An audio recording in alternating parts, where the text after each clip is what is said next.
मुख्तलिफ़ बीमारियों के बारे में तिब्बे नबवी से इलाज इस चैनल पर अपलोड किए जाएंगे इंशाअल्लाह रोज़ाना। इस उन्वान के तहत मुख्तलिफ़ बीमारियों के बारे में तिब्बे नबवी से इलाज और कुरानी आयात की खुसूसियात को बयान किया गया है।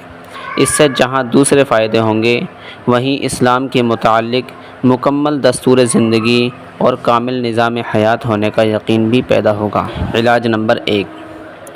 हज़रत अबू ख़िज़ामा रज़ियल्लाहु तआला अन्हु बयान करते हैं कि एक शख्स ने रसूलुल्लाह सल्लल्लाहु अलैहि वसल्लम से अर्ज़ किया, ए अल्लाह के रसूल, हम लोग जो झाड़ फूँक और दवाओं का इस्तेमाल करते हैं और परहेज़ करते हैं, तो इससे तक़दीर इलाही की मुखालिफत तो नहीं होती?